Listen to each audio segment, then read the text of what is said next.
Bonjour Kenza et merci d'avoir accepté mon invitation pour cette interview. Vous êtes la créatrice de Guidely, qui est une appli très récente.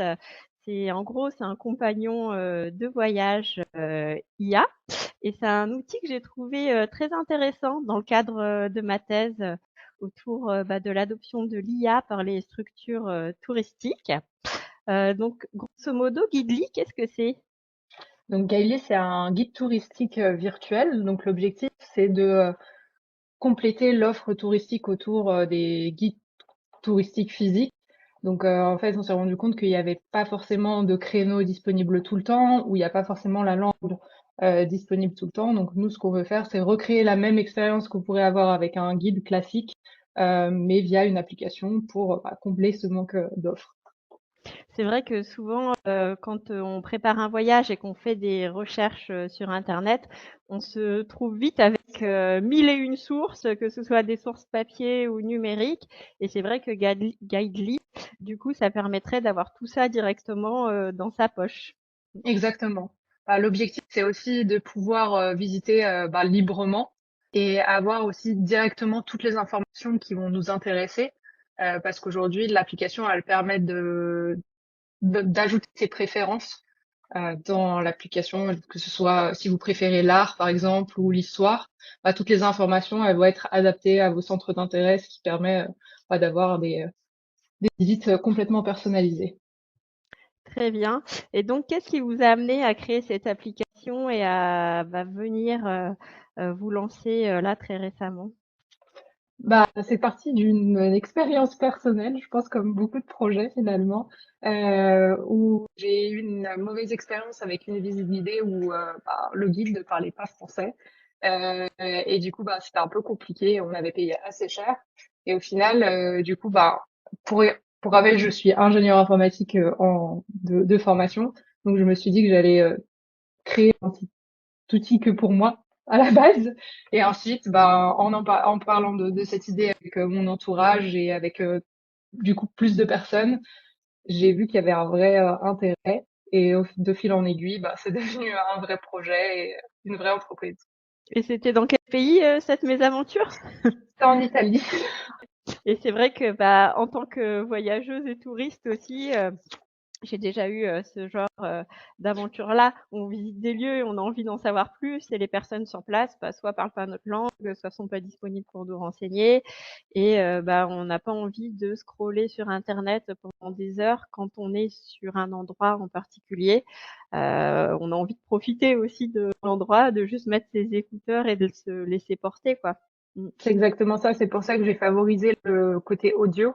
C'est pour dire qu'on puisse, qu'on n'a pas les yeux rivés sur le téléphone et on a juste à mettre l'écouteur ou non, hein, parce qu'on peut l'écouter aussi en groupe et pouvoir admirer le paysage en même temps. Donc ça permet d'allier les deux.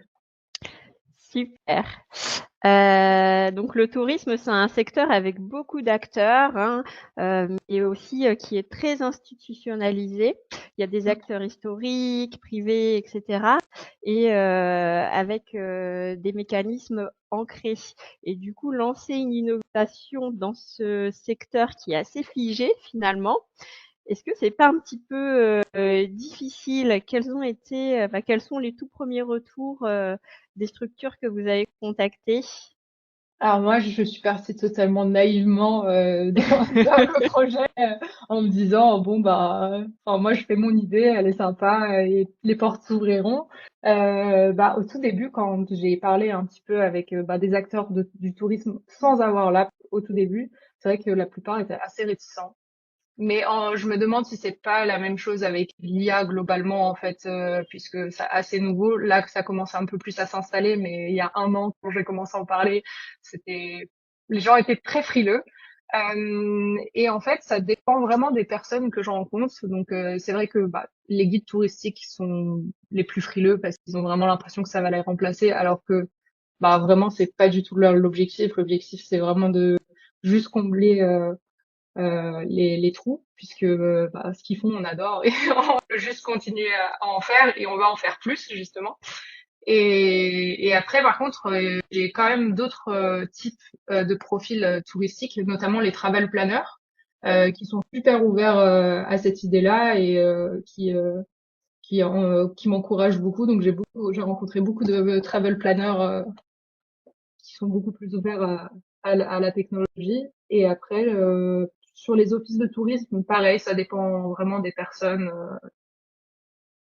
Donc c'est plutôt au profil de ceux qui aiment, qui adoptent l'IA et ceux qui l'adoptent pas. C'est vrai qu'en global, je trouve que le secteur du tourisme est encore un peu archaïque dans les process. C'est assez, tout est encore en papier. Il y a peu de numérique finalement. Donc c'est bien que ça change. Oui, justement, ma thèse, elle est autour de ça, autour de l'adoption des outils IA par surtout les petites structures, parce que par mon enquête, j'ai remarqué que c'est surtout les petites structures ou les professionnels indépendants qui ont du mal à passer le cap et à utiliser ces outils-là, alors que, au contraire, ce serait eux qui auront tout à en bénéficier. Et mais Exactement. c'est vrai qu'il y a des petits freins qu'il va falloir encore faire sauter. Puis il y a aussi une méconnaissance et comme vous disiez, comme tu disais, il y a le fait de se dire: «Ah, l'IA va piquer mon travail», alors que pas du tout. Au final, ça permet de gagner en productivité et puis de se concentrer sur des tâches plus humaines et plus essentielles. Voilà. Exactement. Donc grosso modo, les guides touristiques, comment est-ce qu'ils peuvent utiliser Guidely? Bah justement, ils peuvent proposer aux personnes qui les contactent pour une langue qu'ils ne proposent pas, par exemple. Donc eux, ça pourrait totalement leur permettre de poser quand même une option à leurs clients. Donc c'est surtout sur ça. Et pareil pour les parcours. Donc en fait, aujourd'hui, un guide va avoir un parcours plutôt prédéfini ou plusieurs.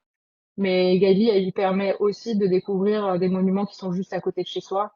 Parce qu'aujourd'hui, ça fonctionne de partout dans le monde, mais aussi dans du coup, des petites villes ou des monuments qui ne sont pas forcément dans les tours des visites guidées.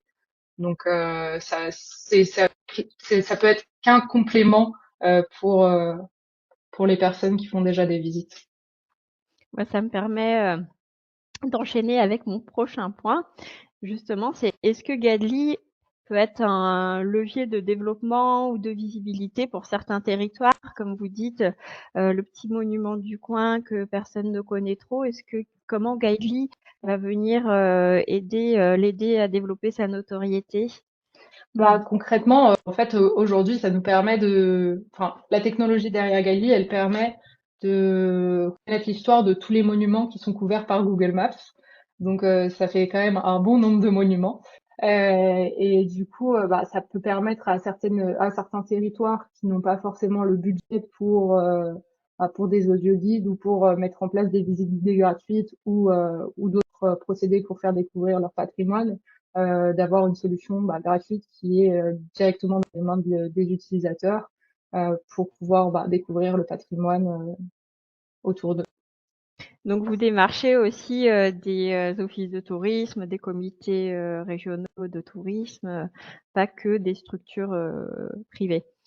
Oui, alors aujourd'hui, en fait, l'application, elle est en B2C, donc aujourd'hui, c'est l'utilisateur Ah, final qui peut prendre sa visite donc à la journée, 3 jours aux semaines. Mais on propose aussi aux structures privées ou même publiques d'offrir des abonnements et des passes à leurs clients via un système de code promotionnel ou qui peuvent acheter directement via le site en gros. Donc ce sera avec des prix préférentiels comme c'est en plus gros volume euh, évidemment. Mais on propose aussi des partenariats de visibilité tout simplement pour les communes en leur disant ils proposent Gaïli simplement à l'utilisateur final et c'est l'utilisateur final qui peut payer directement depuis l'application s'il le souhaite, sachant qu'il y a quand même des monuments gratuits pour pouvoir tester l'application et, mm. euh, et découvrir un peu ce qui se passe autour. Et du coup, maintenant, si on se met à la place de l'utilisateur, c'est vrai qu'aujourd'hui, les visiteurs, ils recherchent de plus en plus d'expériences immersives ou personnalisées. Et en quoi l'audio et la géolocalisation changent profondément la manière de visiter un lieu. Alors, du coup, Ellie, aujourd'hui, quand on arrive sur un lieu, va détecter la position et elle va proposer directement les incontournables de la ville en question et tous les monuments qui sont autour de soi. Et très prochainement, les expériences aussi autour de soi. Ce qui permet de ne pas avoir à chercher ce qu'on Mm. souhaite voir quand on est à un endroit. Et ensuite, donc, tout ce qui est génération d'audio guide enfin, l'expérience est personnalisée, comme je te disais au tout début. Donc, à l'inscription, on va donner nos centres d'intérêt. On va donner aussi le ton qu'on souhaite, si on veut que ce soit un guide fun, si on veut que ce soit plus Ah ouais. sérieux, mais aussi la longueur. Donc, si on veut un résumé court, moyen ou très détaillé, et ce qui fait qu'on a vraiment une personnalisation complète de l'expérience et des informations qu'on veut avoir grâce à un seul petit outil. Ah, ça, c'est vraiment un plus parce que je me vois mal dire à un guide dans une visite, s'il vous plaît, faites un ton un peu plus fun ou au contraire plus historique. Ouais, c'est ça. Et du coup, parmi vos utilisateurs, là, si vous avez déjà les premiers chiffres, est-ce qu'il y a une tranche d'âge ou un profil qui commence à se dessiner? Alors, j'ai pas vraiment de profil. J'ai plutôt une tranche d'âge déjà entre 25 et 40 ans à peu près. Donc, c'est plutôt des personnes qui sont à l'aise avec la technologie et qui comprennent assez vite le fonctionnement de l'application, sachant qu'en plus elle est encore assez jeune, donc il y a plein d'autres choses à améliorer. Mais c'est plutôt des personnes qui sont à l'aise avec la technologie, je dirais, et qui ont aussi plus de moyens pour aller visiter à l'étranger, parce que pour l'instant c'est beaucoup plus utilisé dans des city trips. De ce que j'ai vu, il y en a eu à Madrid, il y en a eu au Japon, à Tokyo, à New York, donc c'est plutôt dans des grandes villes pour l'instant, mais j'ai eu beaucoup de retours aussi sur des personnes qui ont testé de chez eux et qui m'ont envoyé des messages comme quoi ils avaient découvert des choses autour de chez eux. Donc c'est aussi sympa de voir que la culture est partout et que les personnes découvrent plein de choses grâce à Gaïli. Ça me fait plaisir. Est-ce que ça peut être aussi un outil pour les personnes à mobilité réduite, pour les personnes qui peuvent pas se déplacer au final? Bah oui, puisqu'en fait on peut Ouais, chercher directement depuis l'application ouais. les lieux. Donc enfin là je peux avoir toute l'histoire de New York si je veux ou de Tokyo ou de toute autre ville depuis mon canapé. Donc ça peut être aussi une façon de l'utiliser. Ouais, c'est Donc incroyable. Lancer et développer une solution comme Guidely, c'est entreprendre dans un monde en pleine mutation, avec l'évolution de l'IA, l'évolution des comportements des utilisateurs. Et ce qui m'intéresse ici, c'est à la fois la manière dont vous entreprenez face à tous ces changements, et puis aussi votre vision sur l'avenir des comportements utilisateurs. Donc, comment est-ce que vous imaginez déjà Guidely d'ici, on va dire 5 ans? alors Quel- déjà moi enfin pour expliquer un peu, moi j'ai travaillé pendant 5 ans dans des startups qui travaillaient sur des sujets d'IA. Donc sur la façon d'entreprendre, j'ai l'impression que j'ai déjà un peu appris à travailler sur l'intégration de l'IA dans des produits. Enfin, j'ai travaillé uniquement dans ça d'ailleurs. Donc ce qui fait que pour moi c'est pas une nouveauté énorme, Oui, mais c'est quand même un nouveauté. On voit un changement de paradigme aussi. Et en fait, il faut aller assez vite et se démarquer. Donc moi, ce que je vois comme avenir pour Gaïli, j'aimerais bien que ce soit l'app de référence des visites guidées d'ici 5 ans, au niveau mondial, parce qu'en fait, ça marche déjà dans le monde entier, dans 8 langues différentes. Là, on parle vraiment juste de puissance marketing à mettre en place. Donc, c'est vraiment tout ce qui manque, quoi. Et potentiellement aussi pouvoir proposer des vraies visites guidées avec des guides sous la marque Guidely, ça pourrait être aussi quelque chose de très sympa pour compléter l'offre. Donc c'est voilà un peu ce que je vois de Guidely. oui, Euh, pourquoi pas des visites thématiques peut-être avec exactement. certains guides autour de sujets bien précis. Ouais, pourquoi pas. Mm. Mmh. Et ça vous a pris longtemps pour mûrir le projet, concevoir, toute la partie technique, ensuite Bah, du guider le lancement, on va dire? Mmh. Donc, l'idée, je l'ai eue il y a un peu plus d'un an. J'ai commencé à développer, mais au début, ça ne ressemblait pas du tout à ce qu'il y a aujourd'hui. C'était beaucoup moindre. Et en fait, j'avais déjà un job à ce moment-là, donc du coup, j'avançais très peu. En fait, je devais travailler 5 heures par semaine dessus, donc c'était pas non plus c'était pas non plus un grand investissement de temps. Mais ensuite, dès que j'ai décidé de me lancer à 100% là-dessus, on va dire que j'ai mis 4 mois à avoir une bonne version. Euh, Sachant que j'ai utilisé toutes les connaissances que j'avais déjà de base. En fait, j'ai essayé d'aller au plus simple et capitaliser sur tout ce que j'avais appris. Donc, prendre des technologies que je connaissais déjà, prendre des infrastructures que je connaissais déjà, pour pas avoir à apprendre de nouvelles choses et me mettre encore plus de barrières à l'entrée. Parce que malheureusement, l'entrepreneuriat, c'est assez dur. Donc, autant ne pas mettre de frein, Ouais. enfin, de frein en plus, quoi.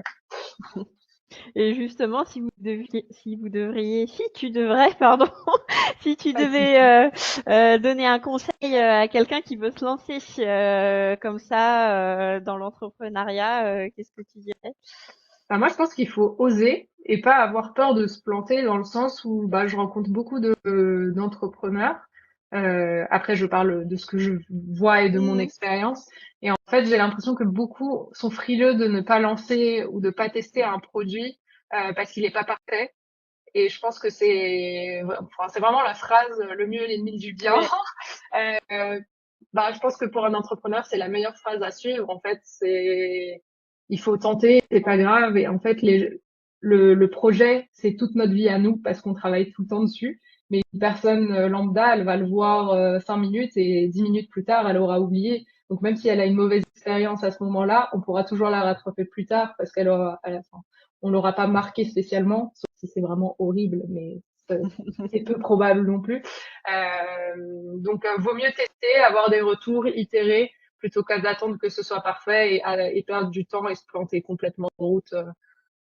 Je pense que c'est ça mon mantra en tout cas. C'est aussi un de nos mantras au MBA MCI de se dire mieux c'est l'ennemi du bien, sinon on rend jamais aucun aucun livrable au final. C'est sûr. Et du coup là, les prochaines étapes pour Guidely, c'est quoi?